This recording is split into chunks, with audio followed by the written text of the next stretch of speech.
اللہ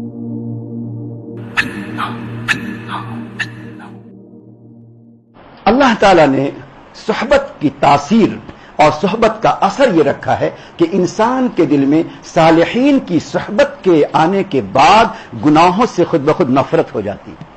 اور اگر گناہ ہو گیا تو پھر اس کا دل بے چین ہو جاتا ہے، مضطرب ہو جاتا ہے، بیتاب ہو جاتا ہے۔ اس کے بعد پھر اللہ تعالیٰ اس صحبت کی برکت سے اس کے دل میں ایک سوز پیدا کرتے، ایک درد پیدا کرتے، ایک کرب پیدا کرتے، ایک کیفیت پیدا کرتے ہیں۔ اس کا جی چاہتا ہے کہ میں اپنے پیارے اللہ کے سامنے کبھی روؤں، اس کا جی چاہتا ہے کہ کبھی میں اپنے پیارے اللہ کے سامنے سجدے میں پڑا رہوں، اس کا جی چاہتا ہے کہ پیارے خدا کے سامنے قرآن لے کر بیٹھا رہوں۔ یہ تاثیر ہے صحبت صالحین کی۔ روم کے علاقے میں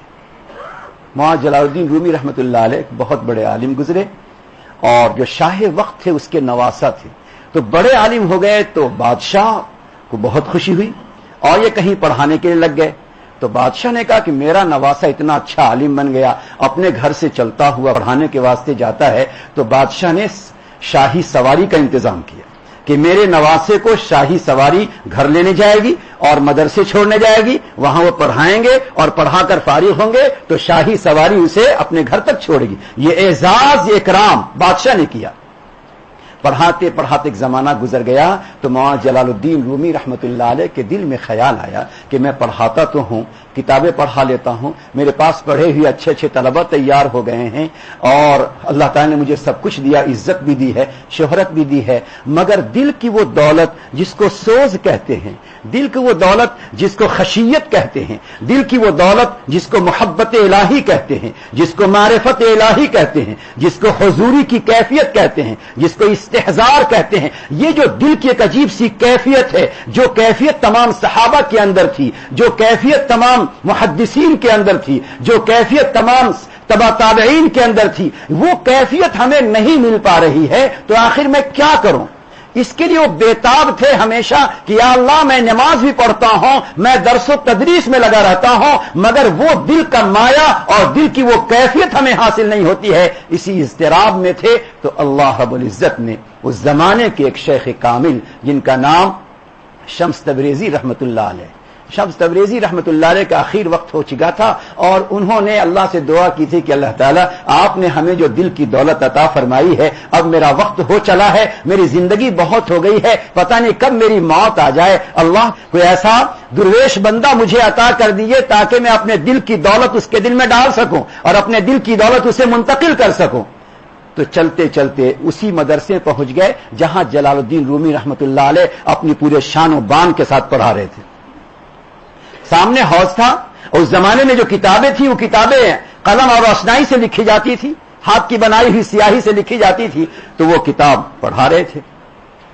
تو آ کر سیدھے بیٹھ گئے اور بیٹھنے کے بعد کہا ای چیست، یہ کیا ہے؟ تو انہوں نے کہا یہ قالست، یہ قال ہے، باتیں ہیں، علمی باتیں ہیں۔ تو شمس تبریزی رحمۃ اللہ علیہ نے کتاب لی اور آہستہ سے حوض میں پھینک دیا ایسا۔ اب جو شاگرد تھے، شاگرد حیران ہو گئے، غصے میں ہو گئے کہ میرے استاد کی کتاب کو پانی میں پھینک دیا، اور یہ کتاب تو ختم ہو گئی، اس لیے کہ روشنائی سے لکھی ہوئی کتاب ہے، اب یہ کتاب ختم ہو گئی۔ پھر اس کے بعد انہوں نے کہا ایک بچے سے جاؤ کتاب لے کر آؤ۔ تو بچہ جو گیا کتاب لینے کے لیے تو پانی میں ہاتھ ڈال کے کتاب نکالتا ہے، کتاب جیسے باہر آتی ہے تو کتاب پر پانی کا کوئی قطرہ بھی نہیں تھا، کتاب پر پانی کا کوئی قطرہ بھی نہیں تھا، کوئی دھبا بھی نہیں تھا، کوئی پانی کا نشان بھی نہیں تھا۔ تو سب حیران ہو گئے، اور پھر اس کے بعد مولانا جلال الدین رومی نے پوچھا یہ چیز یہ کیا ہے؟ تو انہوں نے کہا ای حال دل است، یہ دل کا حال ہے کہ جب دل کا حال اللہ سے جڑ جاتا ہے اور دل اللہ سے کہہ دیتا ہے کہ اللہ رب العزت آپ نے جس طرح حضرت ابراہیم کو آگ میں رہتے ہوئے ان کو بچایا تھا، اگر یہ دل اللہ سے کہہ دیتا ہے اللہ پانی میں رہتے ہوئے آپ کتاب کو بچا دیجئے، تو اللہ کتاب کو بچا دیتے ہیں۔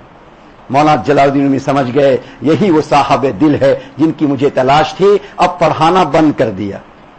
اب پڑھانا بند کر دیا اور اس کے بعد کہا اب میں آپ کی غلامی اختیار کرتا ہوں، پڑھانا چھوڑ دیا۔ جو شاہی سواری سے سوار ہو کر اپنے گھر سے مدرسے تک آتے تھے انہوں نے پڑھانا چھوڑ دیا اور اپنے شیخ کے پیچھے پیچھے چلتے رہے، ان کے سامان ان کے گٹھر کو اپنے سر پہ رکھے رہتے تھے۔ وہی شہر والے جو آج شاہی سواری پر ان کو دیکھتے تھے اب دیکھ رہے ہیں کہ پاؤں میں چپل بھی نہیں ہے اور اپنے شیخ کے پیچھے پیچھے گٹھر اٹھا کے چل رہے ہیں۔ تو انہوں نے کہا کہ یہ تو لگتا ہے مجنون ہو گیا ہے، یہ دیوانہ ہو گیا ہے، مگر اللہ اللہ۔ پھر اس کے بعد انہوں نے اللہ نے کیا دولت ان کو نصیب فرمائی کہ انہوں نے کہا صد کتابو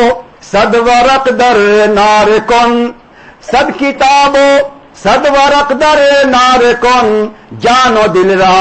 جانی بے دلدار کن۔ دل کی دولت اگر چاہیے، روحانیت اگر چاہیے، تقوی اگر چاہیے، معرفت اگر چاہیے، اللہ کی یاد اگر چاہیے، وہ روحانیت اگر چاہیے تو صد کتاب و صد ورق، ساری کتابیں، سارے ورق، سارے فائل کو ایک طرف رکھ دو اور اپنی جان کو اور اپنے دل کو کسی دل والے کے حوالے کر دو۔ اللہ اکبر۔ یہ شعر انہوں نے مولانا جلال الدین رومی نے کہا تھا تو اللہ رب العزت نے ان کی صحبت کی برکت سے اس علم کے اندر، عمل کے اندر وہ روحانیت پیدا کر دی کہ پھر اس کے بعد اللہ کی معرفت میں انہوں نے فارسی میں اشعار کہے، 18,000 فارسی میں اشعار کہے ہیں اور اس کے الفاظ اتنے میٹھے، اتنے اچھے کہ جو انسان فارسی کو اچھی طرح سمجھتا ہے تو پڑھتا ہی چلا جاتا ہے۔ اس کے الفاظ میں، اس کی بندش میں، اس کے مصرے میں، اس کے قافیے میں اور اس کے تمام شعروں کے اندر ایک ایسی جاذبیت ہے کہ حضرت مولانا امداد اللہ مہاجر مکی رحمت اللہ علیہ فرمایا کرتے تھے کہ اگر قرآن عربی زبان میں نازل نہیں ہوتا بلکہ پروردگار اگر قرآن کو فارسی زبان میں نازل کرتا تو مولانا رومی کی زبان میں اللہ قرآن کو اتارتا۔ یہ ان کی زبان میں تاثیر کہاں سے آئی، یہ حلاوت کہاں سے آئی، یہ جاذبیت کہاں سے آئی، یہ کشش کہاں سے آئی؟ اس بنیاد پر کہ انہوں نے شمس تبریزی رحمت اللہ علیہ کی غلامی کو اختیار کیا تھا۔ جو انسان اپنے قلب کو کسی کے قلب سے جوڑ دیتا ہے، قریب جلتے ہوئے دل کے اپنا دل کر دے، قریب جلتے ہوئے جو دل جل رہا ہو عشق و محبت میں، جو دل روشن ہو معرفت و محبت میں، قریب جلتے ہوئے دل کے اپنا دل کر دے، یہ آگ لگتی نہیں لگائی جاتی ہے۔ اگر انسان کسی کے ساتھ وابستہ ہوتا ہے تو جس سے وابستہ ہوتا ہے وہ اپنی دعاؤں سے، وہ اپنی سحرگاہی سے، وہ اپنی نگاہ سے، وہ اپنی توجہ سے، وہ اپنے تصرف سے اپنے دل کی آگ کو دوسرے کے دل کے اندر منتقل کر دیتا ہے۔ تو اگر ہم چاہتے ہیں کہ ہمارے دل کے اندر ایسی کوئی چیز آ جائے جس سے سوز پیدا ہو، جس سے طرب پیدا ہو، جس سے بیتابی پیدا ہو، جس سے ایک اضطراب پیدا ہو، جس سے اللہ کی خشیت و محبت پیدا ہو، تو ضروری ہوگا کہ ہمیں کسی نہ کسی دل والے سے اپنے دل کو جوڑنا پڑے گا۔